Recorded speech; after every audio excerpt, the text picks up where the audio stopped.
destined for greatness. My name is written in stars, and I will give everything, all that I have to the cause. Fight against evil, run through the pain, battle it all, this is more than a game. I am a lion and I can't be tamed, it's how it was made, there's ice in my veins, run through it all. No matter the odds, I will answer a call. The enemy knocks on the door. Even the greatest among us will fall, but the greatest will get back up. So I won't back down, and I won't give up, and I will act now, and I will stand up. They know that I'm here for it all. Rise up, no matter what's in my way. Rise up, I will do what it takes. I will keep on fighting. I'll rise through it all.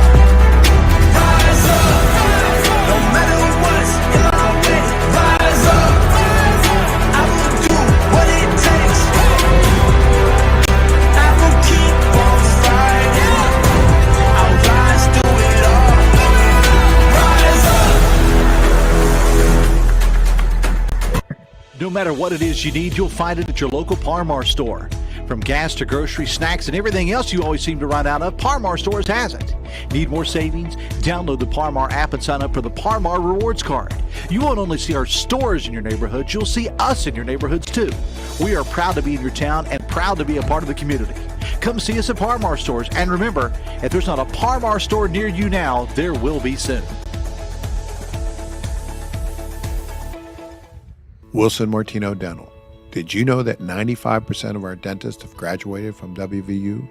And many former players and WVU coaches trust Wilson Martino Dental with their oral health. The Mountaineers and Wilson Martino Dental. Yeah, we do that. And yes, we do that as well at Mountaineer Hardcourt Legends Pregame for the TCU Horned Frogs. And of course, I got legend here, Daryl Prue. Our other legends tonight are busy coaching. And of course, we have Tim Kearney, who's on the lab. He's in a black tie event right now. And he sent us a picture, and we're going to save the picture for the next pregame. But DP, first of all, how are you today? I'm good, Dale. How you doing? Hey, I'm doing good. Kelly McCoy, all right, there you go, Kelly. Cheers, baby. All right, so what I want to get to is, what's the first thing you said when Tim sent us this picture of him in a black tux, a bow tie? What did he look like to you, so that we can respond? I will have the picture for the next show. What was your first thing you said? He looked like a 6'11" white Muslim on a corner in New York. A taller version of Malcolm X. Oh my gosh, you're not kidding either. I mean, we looked at that, and I don't know where they found pants that were long enough, but they were just a little bit tight on the floods, a little bit tight. But he did have black socks on with his black shoes, so it did work out. All right, so Tim Kearney, we are missing you. I bet you he's turning us on real quick at the dinner right now. Some big public speech is going on, and he's doing that. But anyways, hey man, this is it. So we're about halfway tonight. Marks the halfway movement through the Big 12. The Mountaineers are 2-6 right now. They have a victory against TCU a few 10, 13 days ago, and it was a good victory. And TCU, the Mountaineers are going down there to Fort Worth, and TCU's a little bit short-handed there, missing the freshman, big Eddie Lampkin, who you know is a big hustle on the court, man, up and down the court, and big presence in the middle. And, of course, Miles, who's Mr. All-Everything, was averaging 18 points per game. He went out in the Mississippi game previously, so they're down. They got some other guys that are pretty good. You heard Bob Huggins say in his press conference that they can make up for it with others. But what's your take, Daryl Prue, on the situation tonight? Well, I hope, just like when Trey Mitchell was out, we didn't play great, but the teams wasn't that strong. We still won. Hopefully they don't play great and we play well. And I think we have a chance to beat them on the inside because they lost a lot of sides. And you watch the Mississippi State game and they force-fed that big guy all day and they gave him a lot of problems. Yeah, they sure did. And when I was looking at breaking this down, man, I just want to, before we even get to the Auburn game, I just want to, you had to look at Chuck O'Bannon. He came in, he scored 10 points, had to fill in. Emmanuel Miller, he didn't score 13 points in the second half, which he's averaging 13 points. But they got players that, of course, it's going to go to now is guard Damian Ball, 6'4", number 10. Watch out for him because with Miller not being there, Miles not being there, he is really going to have to take over like he did against Mississippi State where he scored 19 points. Yeah, he's a strong right-hand driver. He has a little hezzy. He gets you to stop, and he just keeps going. He got a lot of layups, and the lane was a little more open because the big Lambert wasn't sitting in there, so he got a chance to drive a little bit more to get his shot going. So he did a good job of mixing things up. And sorry, go ahead. No, he just did a good job of mixing things up scoring-wise. And the other guys were just, they stayed at their average. So, but they're at home, so hopefully they don't, everybody don't play above their means right now. No, absolutely. It was a tough game. They went in overtime against Mississippi State before finally losing it. I do believe that missing their top two players, things probably would have been different with Mississippi State. But Damian Ball, he scored 19 points. It was the 12th time he scored double figures in 15 games. He also leads with 4 assists on average per game. He had that. So, again, he was out there, but he played like all but 15 seconds out of the game. Like he was playing, just like craziness. And so also did Emmanuel Miller. He played the entire game, man. So what kind of recuperation time are we looking at that? Have to go back to Fort Worth, get yourself ready. That was Saturday. This is Tuesday. What are you thinking about that? Those guys had to play so much because the other 2 stars were out.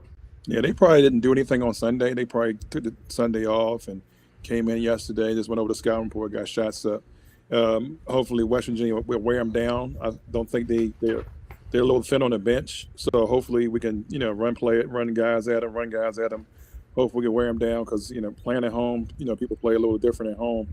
But, West Virginia's been winning basketball lately. And I think, hopefully that carries on to the road game because we don't need it. Yeah, okay. Well, let's see this. West Virginia's played the 7th toughest schedule in the country according to the latest NCAA strength of schedule ratings. 7 out of WVU's remaining 10 opponents are ranked in the AP top 25. WVU's already played 5 ranked opponents.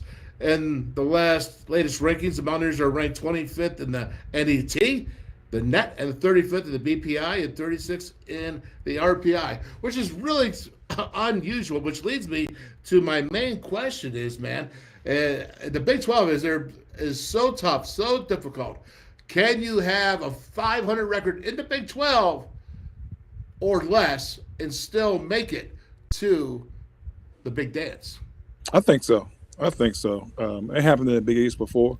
It might be it could be a play-in game, or it could be one of, a 16, 15 seed, or it can be higher because of the league is so tough. I think, how we played against the SEC this past weekend, all the teams in the Big 12, and it shows you that how tough our teams are. Auburn was ranked top 15 and we beat them.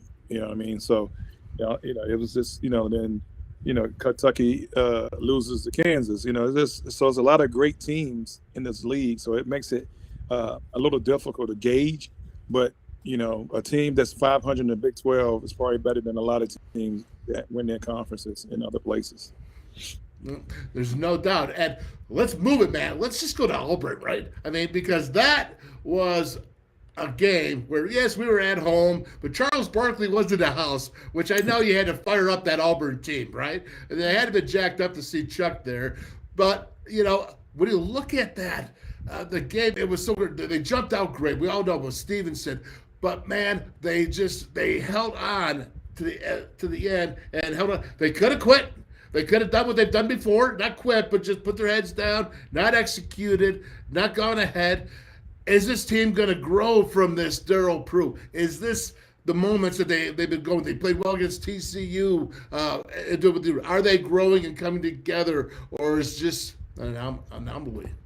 No, this is what we've been waiting for. We've been saying how we wait for this team to mesh since the beginning, and maybe they're starting to mesh now.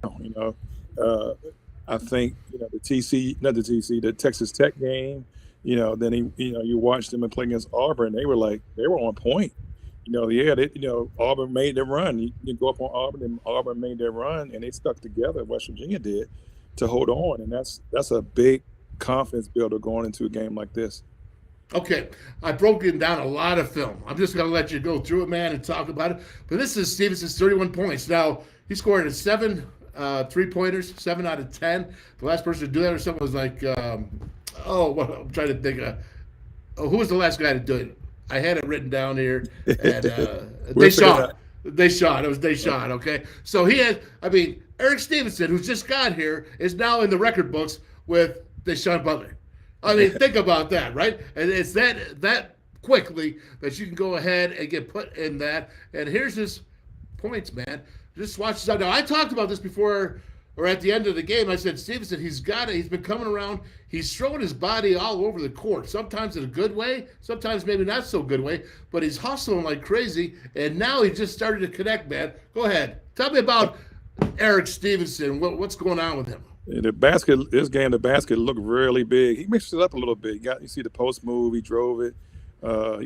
He got a mid range. But this shot right here, I was like, whoa. Okay, what do you call that when you make that shot? I was like, when I saw it, I was like, whoa, he is feeling it, because he was falling backwards and the ball did not hit nothing but the floor after it went through the net. I don't think it hit the net.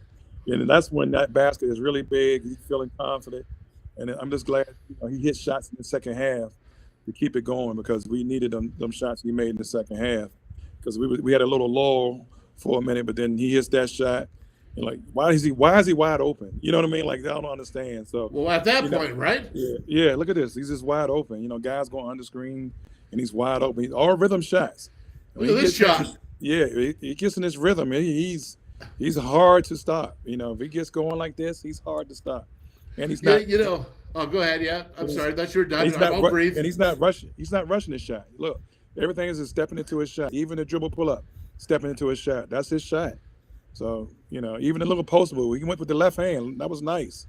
You know what I mean? So he was patient. He made shots. He didn't get too wild. That right there, I was like, oh, I know it's the end of the clock, but that he was feeling it. So. One time that basket gets that big, that's all you can do is just keep letting it go and hopefully it goes in. And the crazy thing is, you look at it at the end of the game, you're like, wow, if he would have made those shots, if he would have made these 3-pointer or these free throws right here, and if West Virginia wouldn't be so on target the last few games with their free throw shooting, man, that's really just something else in my mind, because that right there is the big difference. Now, they reduced the turnovers a little bit. They beat Auburn by 1 in the turnover department.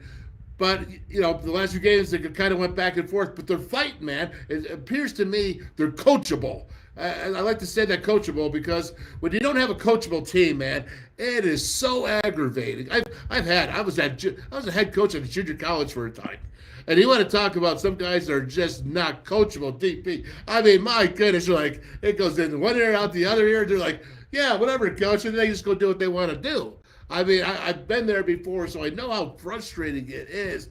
But Eric Stevenson, I said, he's down the record books with Deshaun Butler. He has now really been taking over. And I've got to show this to you, man, because this is something else as well. This is not just his shooting. This is Eric Stevenson, man, going for rebounds. He's getting effort, and he's going ahead, and he's getting it done, man. And I just got to put it out here. Just watch this. Let me make sure I start at the beginning here. Rewind it here. Look, right there's a feed down to Keedy, right? That's an assist. He had 6 rebounds in this game. He had 3 assists. He had 1 steal. Look at this, right? This is what you've been talking about there, right? Yeah, you know what happens. Wilson been playing well lately, and Wilson's second his minutes. So to keep your minutes and keep yourself on the floor, you have to play a certain way. And I think he's settled down, started to play within himself a little bit. He's not being too anxious to score all the time. He's taking his opportunities. He sees something, boom. Now he's, making plays for other people. I think he's just being a patient scorer now instead of just trying to score every time he gets it. Well, I'm looking at this. He's doing the fast breakdown. He's leading it. He sets it up. Well, look at this. Yeah. Where was that? Right. Where was that? Guys are making cuts. They're not standing and watching as much either. So whoever cut back door helped him out. He came in rebound. He getting the rebound. Now he can get a shot off because he got the rebound. Like, you shoot the shot. Good. So he's playing a total game right now, and that's winning basketball. That's what I think he wants to do, and he's showing it right now. That's what he want to do. He's directing people. He threw the lob. You know, he probably got fouled, but you know, then he cuts, trying to make a play for somebody else. He got somebody else open. You know, that's Wagee right there. Another young buck. Yeah. Another young buck eating. Yeah, but that Stevenson cut got him open, and he had an open layup. So, like little small things like that, guys wasn't doing before. They were just standing there. It's like, look, he stops. He don't have it. Got cuts. The great pass. Finish the layup. Right here, he gets in, got a rebound. He's pushing it. He don't shoot it. He goes to the other side of the floor, comes back to him. He drives it. That's a backdoor play. Boom. That's good basketball. It went from one side of the floor to the other. It wasn't there. He's got to get the rebound here. Yeah, he jumps over the smaller guy, takes his time. He got some space. He uses his size, go to the left hand, boom.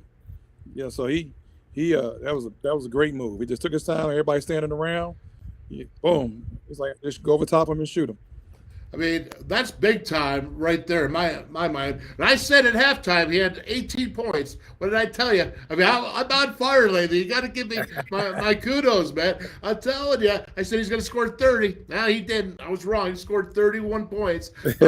Really large. Obviously, it was a huge day for him. But so this really gets me to want to pick your brain on the fact is, okay, so you just said Seth Wilson was playing good. He hit those 5 3-pointers in the Texas Tech game, I believe it was beforehand.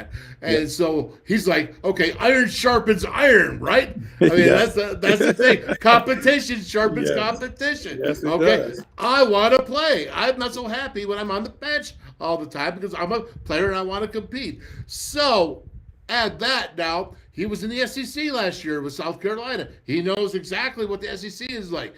But was it a tear or a wear or getting used to the Big 12, and things are slowing down? It's like the light bulb has gone on a little bit because things are moved faster, physical, or whatever it could be. Do you think any of that had to affect it, or was his time at the SEC last year sufficient enough to be able to compete in the Big 12?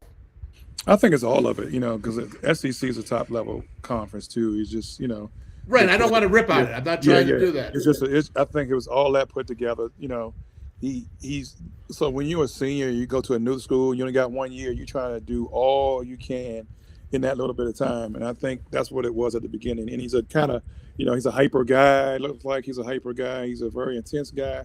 So he's trying to, he means well, but the results wasn't well. So now I think he's starting, like you said, slow it down in his mind and still playing hard.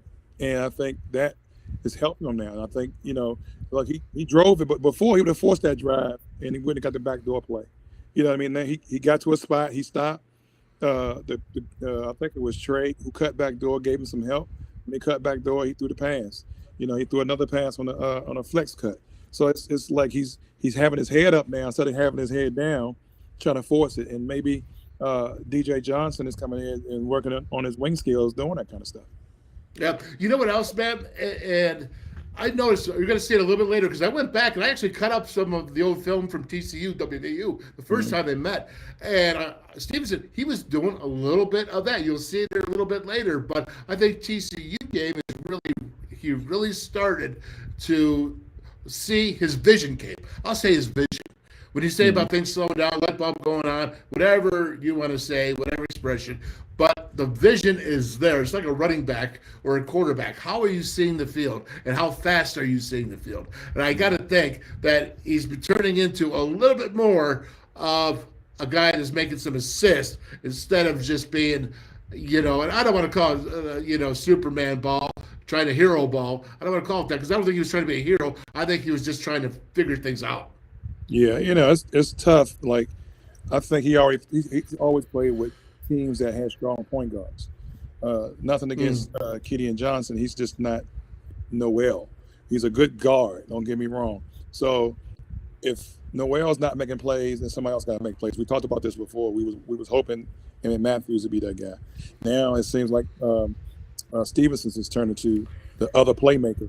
And, and it's making him look better as a player because we know he can score it. We know he can shoot it.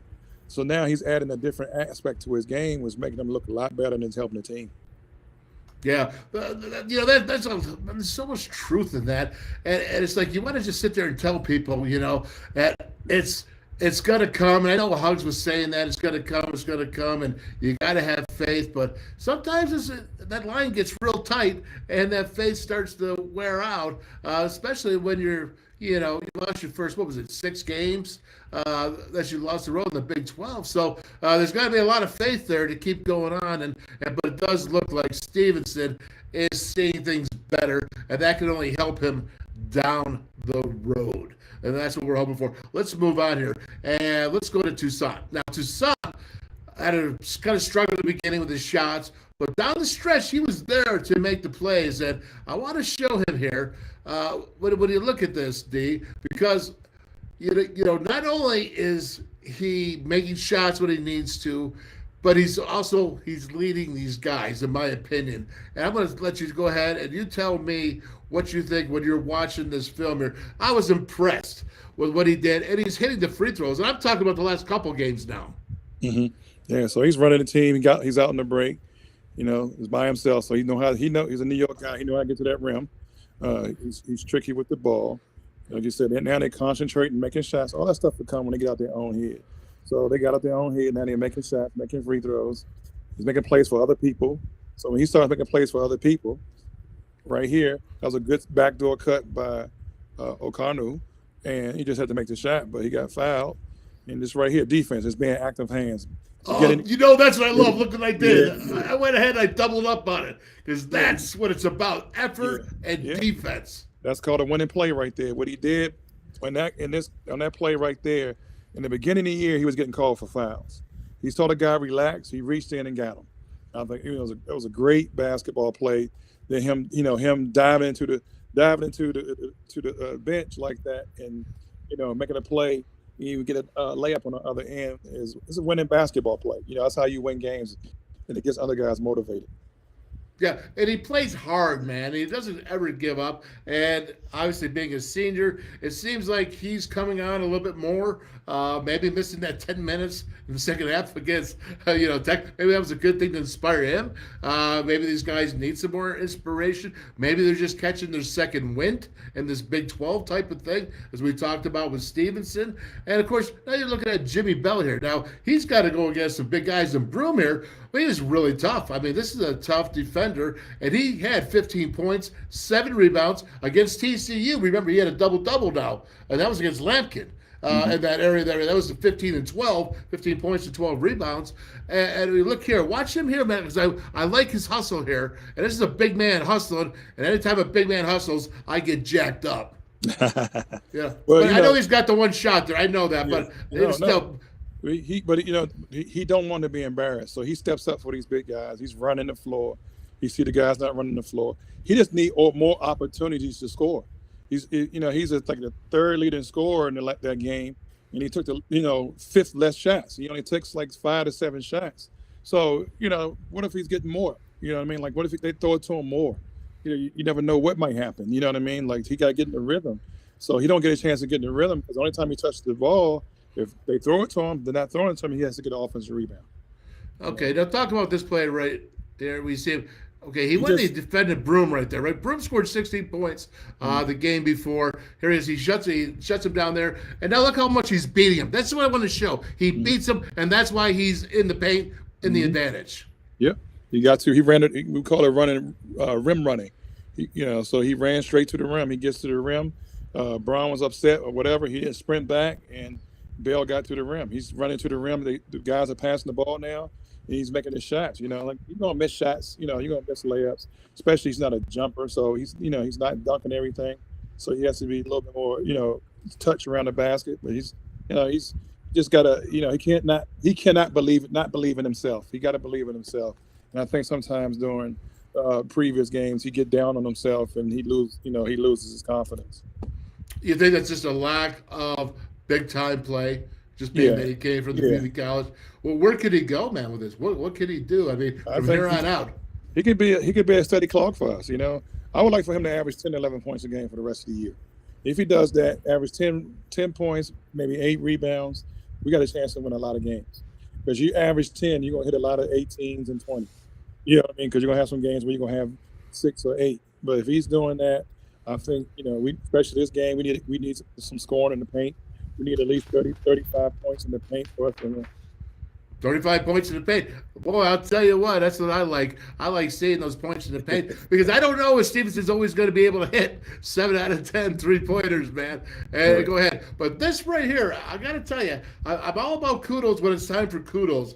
And I'm all about pumping guys up and saying, that's how you do it, because I want you to get hungrier for success. When you have a little bit of success, I think like when you see Aquaco that's doing Aquaco, that's making it right now, getting in there, he's having a little bit of success. I think he wants more. Well, I think that this team is doing that. And when you watch them here, and it's, I screwed that up. Right there, right down the stretch here. Let me start it over. You see them, they're making shots. Okay, you're 118.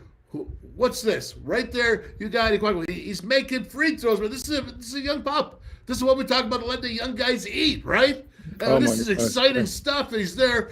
When you're talking about 58 seconds, there's Toussaint. Again, here's a leader now that's been taken over. What is it? He's hitting his free throws. Yep, and they're not hitting the rim. They hitting all net. The ball's not slick.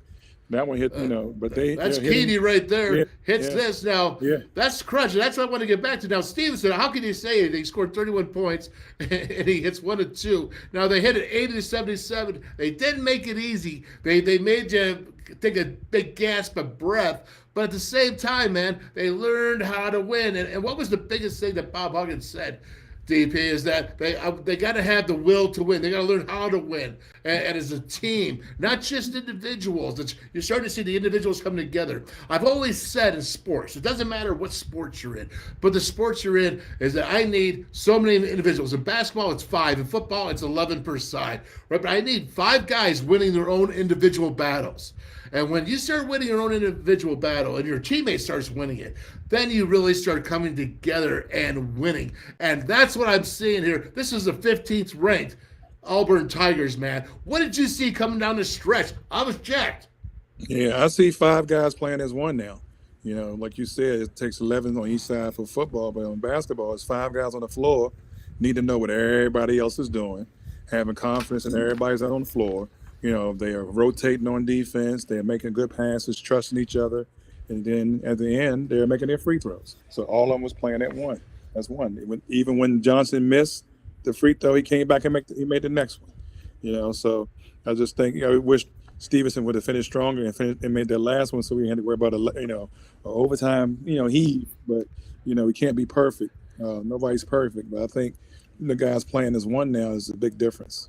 Okay. I want to hit a couple of shots here, a couple of things here of defense. It wasn't perfect. Auburn did do some things here against the Mountaineers. So let's check this out and watch them here. They had some breakdowns right there in the paint a couple times. How can you go about it? I don't want to get negative here because, again, I want to pump it positive. But how do you go ahead and teach this and say, listen, we're doing good here. Watch this whole mix. These are 2 fifth-year guys, man, with Trey and Emmett. They've been around. If you saw that there with the circle, look at that. I mean, they're just going after the same guy. You got to be able to communicate.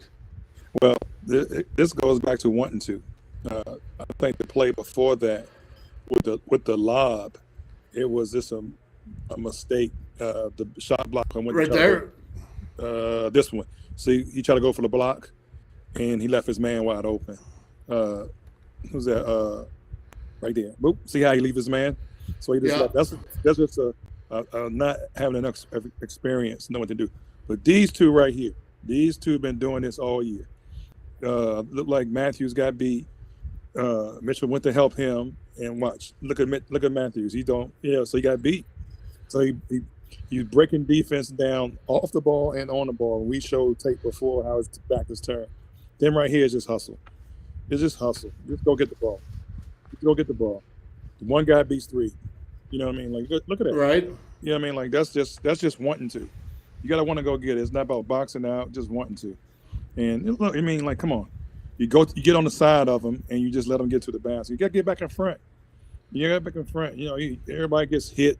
That's part of the game. But it's, we just got to, like you said, you got to put your hard hat on and just, and do things. And like right here on the side, we want the big to come up to go block the shot. Then now nobody boxes his man up. You know what I mean? Like, so that's not the big's fault. That's the guard's fault. The guard let him go. It didn't pick up his man. Well, look at this right here. That was just bad defense. He walks right in. Yeah, that's Bell. Or runs right in. Two things right here. Look, he goes over top of the guy. Why are you going over the top that close to the half court line? Then Bell right here is like, I'm not going to play no defense. You know what I mean? Like, you know what I mean? So that little bit of confusion right there, they got to work on. That's not even communication. That's just wanting to. And You know, they were scrambling. Go ahead. Yeah, that right here, they were just scrambling a little bit. They was doubling the ball, so it was early on. They were trying to get a mistake. But some other stuff is just basic fundamentals. He go over the top of a guy with a WV is at the half court, and he gets beat. You know what I mean? Then the help from Bell, he just watched.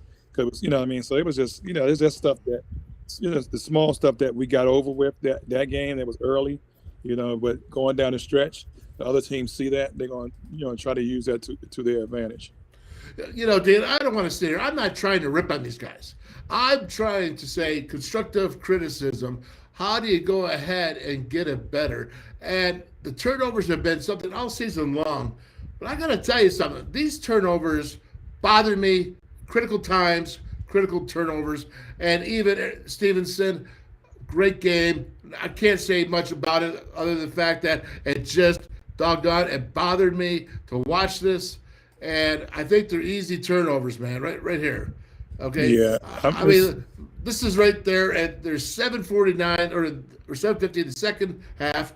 It's a game that you're trying to keep away. How did they come back? Well, they came back because it's a kind of a lazy play. Yeah, both of them were. Both of them were late. It's Matthews again.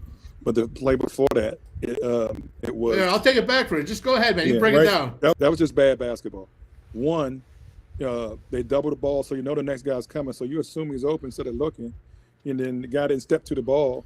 Right here, just a lazy pass. You're just throwing a lazy pass. I don't know who was he throwing it to. And so what I'm saying here is like, okay, it's 4:05 left in the game. It's a 3-point game. Okay, this game's tight, and I don't know.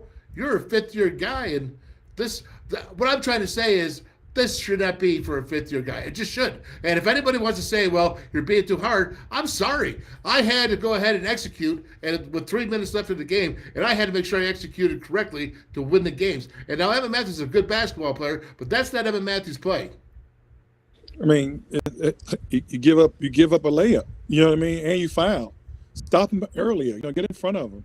And this right here, you can't go drive right and try to throw it across court to your left. That just don't work. If it's not in front of you, don't assume someone's open on the other side if you're not looking. They're just going. Sometimes it's drill. They do these drills, and that's what they do in the drill instead of really looking, because the drills don't have the defenders. Now you got defenders out there, and you're trying to do stuff, and the stuff don't work. The pass with Matthews is just soft. We just call it like we see it. We're not trying to say he's this or he's that, but those plays right there are not a fifth-year guy should not, maybe 6 years because they've been in college with the COVID years. I don't know if some of you guys been playing 6 years. That's a basketball. That's basketball one-on-one. Make an aggressive pass. Stop being passive. Put the ball over your head. Yeah, doing like this, putting the ball over your head is a passive offensive play because you can't do nothing with this but pass. So it's some things that's it's small things.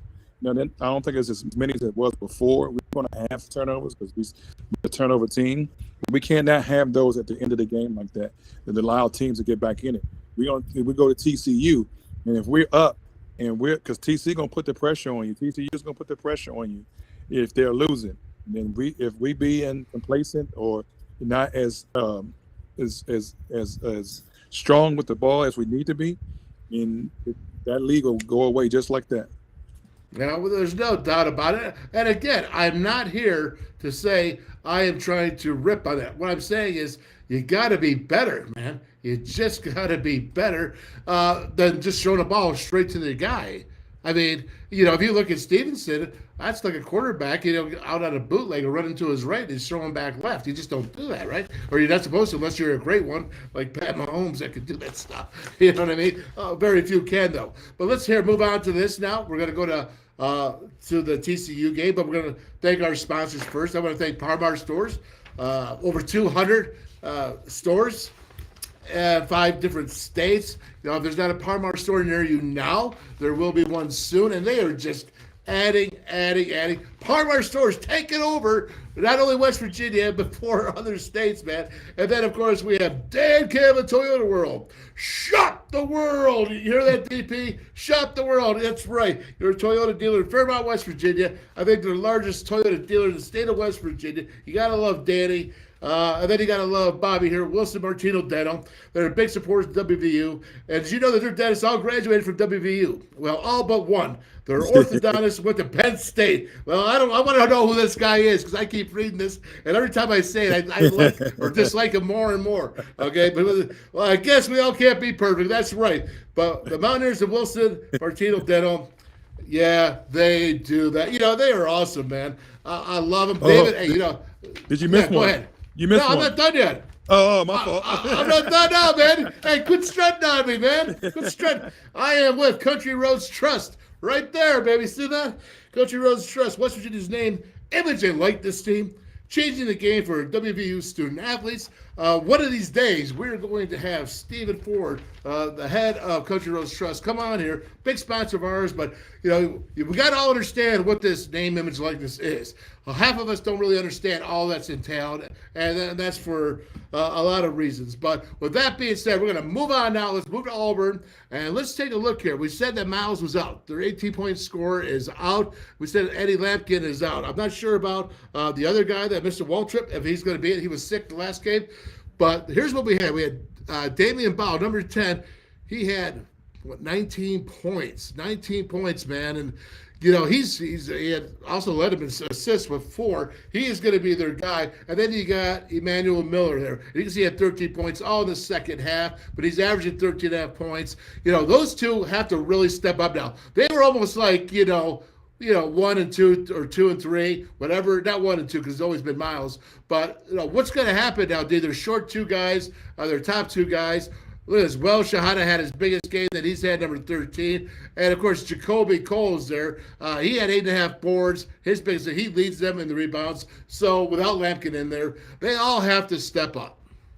Oh, yeah. They're going to all have to step up. Just hopefully they don't, nobody goes crazy and make a lot of shots.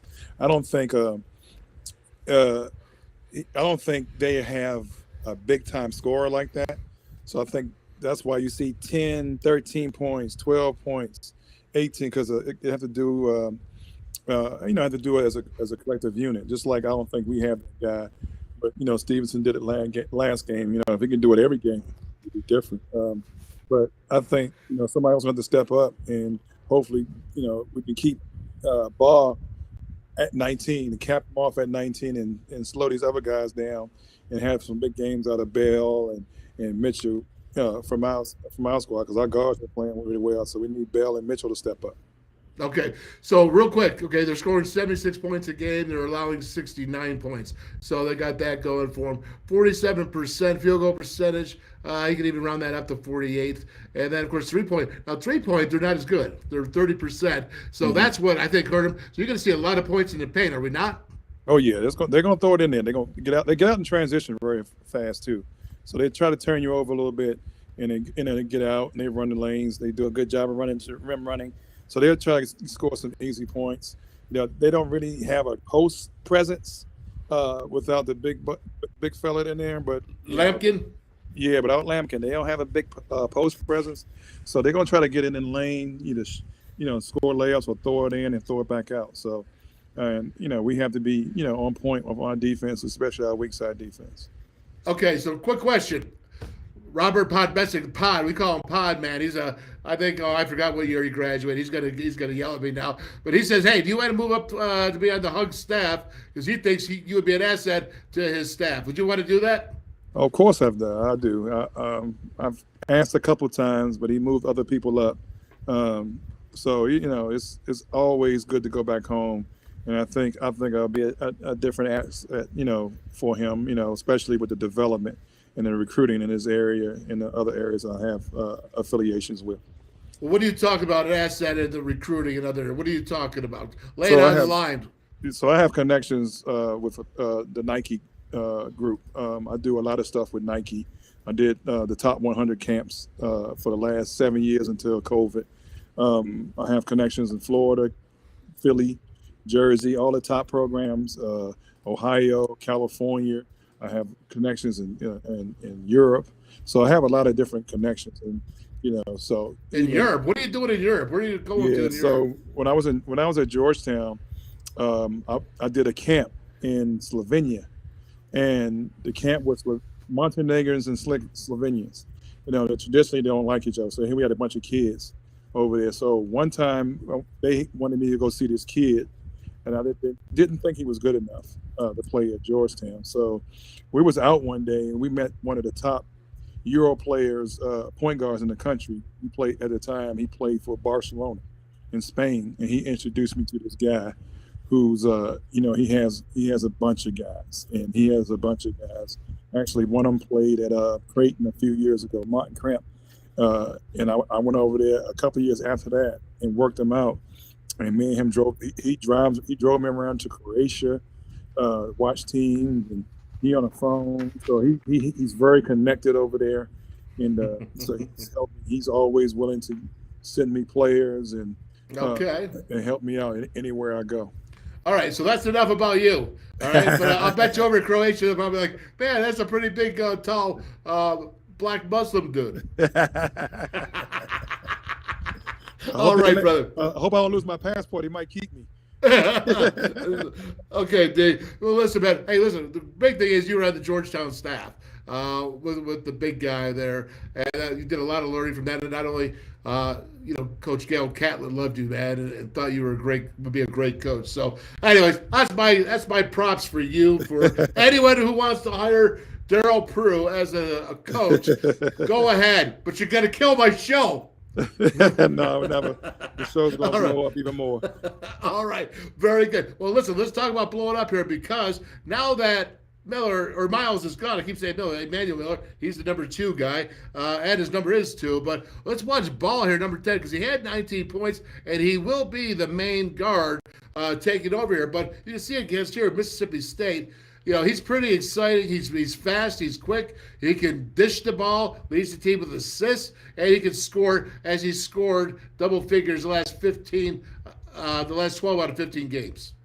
Yeah, he saw the first play. He drove right. He hesitated, got to his right hand, drives right again. He got in the lane, throws it out, came back and got it. They do a good job of moving the ball. He doesn't dominate the ball. He'll get off of it. Right here, he just hit a good shot. The mid-range, he'd get off of it, get it back. He'd look in the post. That's not there. He comes off, thinks he has a good shot. If he's feeling it, bank the shot. He got to call it. So he's a decent offensive threat. He knows how to play. I don't call him greedy because he does pass the ball, but he does a good job of getting off of it. If he's going right, he's going strong. So the best thing to do is kind of push him left, and hope and give him make him close out over a tough contest. Yeah, there's no doubt. And when you see that, when you lose a guy, when you lose your number 1 guy, DP, what do you do in basketball? Like, how do you handle that? Does everybody just got to step up and do more? Does Ball got to say, hey, listen, this is in your hands? Does the coach go to him? Does Jamie Dixon go to him and say, yo, man, you got to pick this up? This is on you now. Yeah, I watched them play earlier. And I thought they cut well. I thought they were good passers. So they'll create different shots for different people, because you can't key on them because they're moving. Like before, the big fella Lambia got the ball, you throw it to him, and everybody's looking at him. He could double, free up other guys. But I think with the movement they have off the ball, you saw him drive. We saw what's his name again? A ball drive. Ball, yeah. Back door, and he gave it to him. So, they do a good job of moving around. So you just got to be on your P's and Q's, and that's what we call ball watch. Cannot stay at the ball and lose track of your man. Yeah. Okay, so let's go to number 2 here. Now he's scoring 13.5 points a game. And, of course, that is Emmanuel Miller, who's a big guy. He's 6'8". He's shooting 50% from the three-point line, and he's shooting 50% or 56% from the field. He's got 15 blocks. Do you know that these guys are averaging 5 blocks a game? Check that out, man. Right here. I don't have any blocks from him in here, but he's a player, man. Again, doesn't look like he showed up to the second half or got hot with the points, but he is very active for a big man.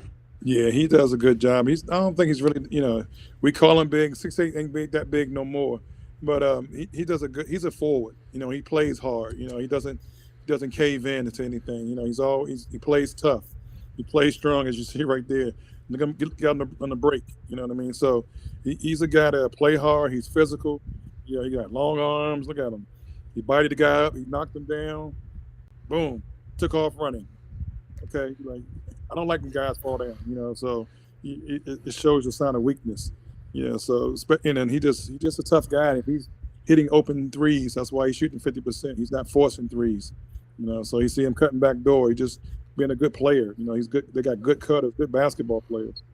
And he does a good job of just, you know, playing within himself. Yeah, you know, but if I could just say it again, I think what my whole thing was I was trying to say is he's 6'8" and he moves like a guard. No, you know what I mean? You know what I'm saying? That's what I was trying to get at it, and maybe not as good as I should have.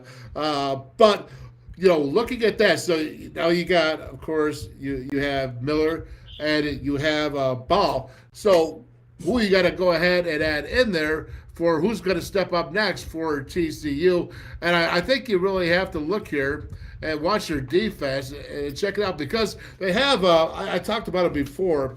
And I've lost my place with it right here. And hang on, let me get this up and playing here. So there you go. Hit the button. Right on. Watch that here. You'll see the play going on, and really, they're an athletic team going in there. And let me get to this guy here.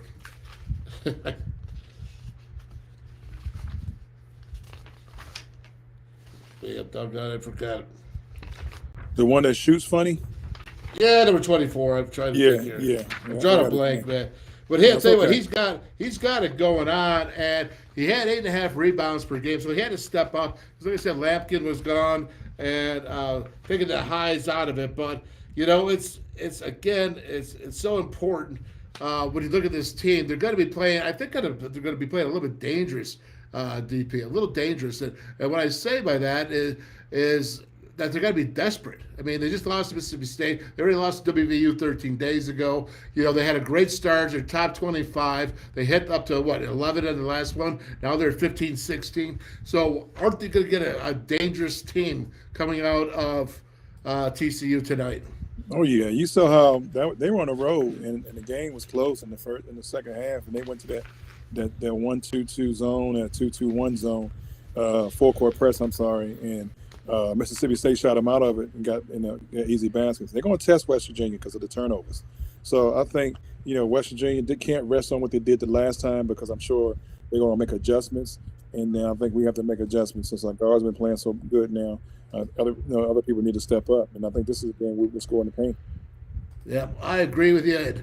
Let's go ahead and take a look here. You're going to see what we did last time. TCU, you see Evan Matthews doing a cut right there to the basket and take it from there. Yeah, there's no shot blockers down there. You know, even Lambia, as big as he was, you know, they blocking 5 shots a game, but there's really no, shot blockers. It's just guys playing. It's like, you know, we at home, we playing good, feeling good.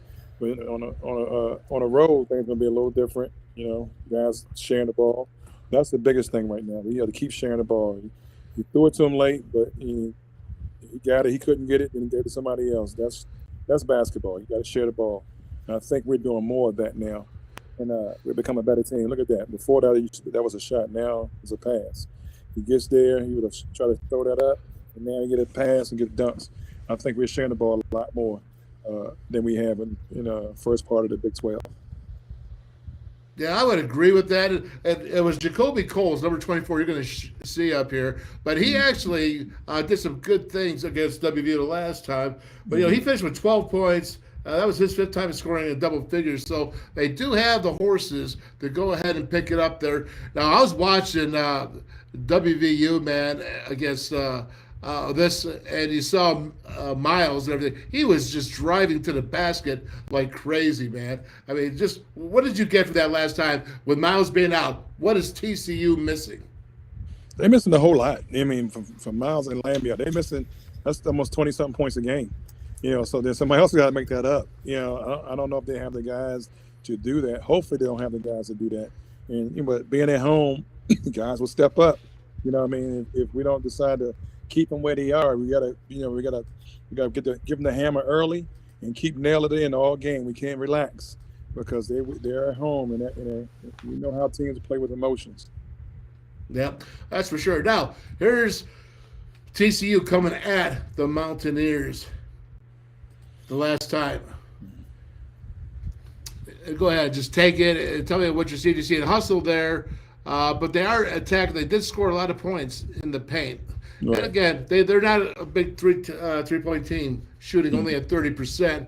But you're going to see that coming here. What can the Mountaineers do better this year? I mean, again, Lampkin and Miles is not coming in. Right there, you see Jacoby Coles right there, number 24, getting in there. And he did some fast turnarounds, busting down the court. I mean, I think they're still going to do that, but they have to be aware because all these guys stepped up against Mississippi State. Yeah, it's just fun. Basic fundamentals on defense. It's just shell defense. When one guy lost his man and kind of they don't get back on defense on a shot. So it's just just basic fundamentals. Nobody stopped the ball in the fast break. Look at that. That is terrible defense. Just let them go. You know what I mean? Like that can't happen, especially on the road. They do this play right here. This is one of their signature plays. I've seen this a lot. Can you go back to that last play where they throw it to the other guard right after this? They'll throw it to the other guard, and he gets a screen at the elbow right here. It's right after this play. Okay. And this was right Next here. one. Yeah. So they get a screen by the center right here. Boom. And if you go under, they throw it over the top. If you trail, they throw it to them. We used to call. I run the same play in high school. We ran this at Georgetown. We called it chin. That means the center comes up to the elbow, and sets a screen. He comes off, and they throw it over the top. They throw it directly. This is a play where the center has to help and get back, and especially if the man gets hit. It's almost a play like we ran right here, what you're just showing, when Mitchell curls off. So It's a difficult play. It's a difficult play, but that's one of their signature plays, and we have to be on point about that. Okay, D. All right. So we see them. The Mountaineers have already faced them. They beat them. They're shorthanded. I would hate to see the Mountaineers go in there and say, well, they're not. They don't have Miles. They don't have Lampkin. They don't have what they have because this is still a dangerous team. It's still a Jamie Dixon coach team. And what do they have to do to go in there offensively to attack this TCU defense? I think they have to build on what they've been built on the last few games. The guards has really been stepping up for West Virginia, and they have been hitting shots. And they've been hitting shots so much, Mitchell and Matthews has kind of faded away from scoring. I think we need all of them guys to score. Don't have to be a whole bunch of points, but we need all those guys to be in double figures. I want Mitchell in double figures. I need Matthews in double figures. I need Toussaint coming off the bench giving his double figures. I need Stevenson to get his double figures. And Bell, if he gets 8 points to 10, I'm good with that. I just think we need a balanced effort from everybody for us to win this game. Defensively, what do you think? Bow's going to have to take over as the offensive quarterback. Dishing the ball, he still can score. You're going to see the other guys, as I said. I think Emmanuel Miller, number 2, the guy we're talking about, 6'8", guy is going to really have to step up, and they're going to focus a lot on him inside the paint. What's your take? I just think we have to be solid on defense. We don't have to be. We got to stop being on the side of guys. I know Coach Hugs said a lot about that at the beginning of the year, and I think Braun like to get to his right hand, and a lot of guys on the side. And if you watch the game, watch some of the clips earlier, guys on the side and they're getting driven on, and the center helps. And they throw a shot up, and the center man's getting the rebound because he helped on defense on the guard that's penetrating. You got to keep those guys out of the lane. You got to keep those guys out of the lane and make them make tough contested shots, outside the paint. If we can't lose the battle in the paint, we got to score more points than them. More points, and that's not gonna be tough. Okay, that's tough right there. But you gotta like it when Lampkin is out. You gotta like your odds. And okay, so last question. Even when Bell was there, even when he was there, Bell did a good job on him. Bell did a good job, right? Yeah, and he hustled right with him. So now he's not in there. They don't have that same kind of defender, and I think Bell can do a better job. Okay. We all know that the Big 12 is tough, and you got to go and face. You just went to the SEC, and you faced the 15 to 16 team. Are you on a roll right now because you've been playing so much better, or are you worried that you've been playing good? Now it's like take a little breather. If I take a little breather, I take a little step back. Are you worried about this team, or do you think that they are just ready to go tonight? I'm thinking they're ready to go. Even the Auburn game, when Auburn came back, they had to play. And I think they showed that they can play that way. So I think before they never played that way at the end of the game. So now they showed against a good team they can play a certain way and still win. They showed they can hit free throws. They showed they can execute. They showed they can, not turn the ball over. They showed they can defend. So now you got to do that for 40 minutes down there in TCU. If we do that, I think we're fine. I said at the beginning of our podcast, the Big 12 is like the old Big East. You're going to go up. It's going to be ups and downs. So we started down, so we went up a little bit. You know what I mean? We're going up a little bit. We might level off, then go back up. We might level off and go back up. Now, I'd be happy if we go 500 the rest of the way, because that's how tough the league is. If we can get to how many league games we have? 16? You got 9 left. You got 9 18. left? So 18. If we can get 9-9, maybe make a little run and get 9-9 or 8-9, I'm happy with that, because we still have a good record. Well, if we were to go 9-9 at this point, we would be considered one of the hottest teams in the country go through this next schedule going on, I would assume.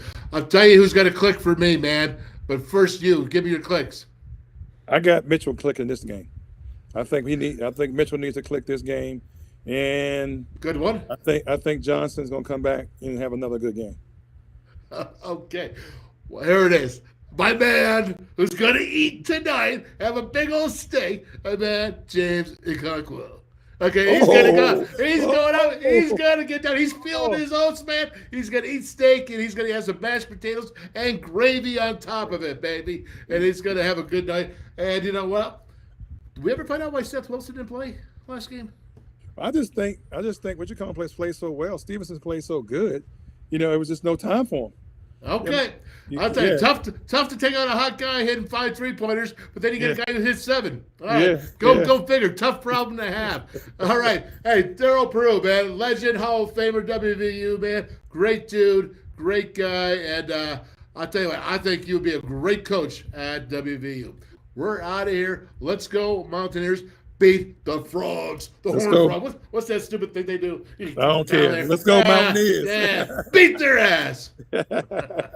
Later, B. Take care. All right. Destined for greatness. My name is written in stars. And I will give everything, all that I have to the cause. Fight against evil, run through the pain, battle it all, this is more than a game. I am a lion and I can't be tamed, it's how it was made, there's ice in my veins, run through it all. No matter the odds, I will answer the call, the enemy knocks on the door. Even the greatest among us will fall, but the greatest will get back up. So I won't back down and I won't give up, and I will act now and I will stand up. They know that I'm here for it all. Rise up! No matter what's in my way, rise up. I will do what it takes. I will keep on fighting. I'll rise through it all. Rise up. No matter what's in my way, rise up. I will do what it takes. I will keep on fighting. I'll rise through it all.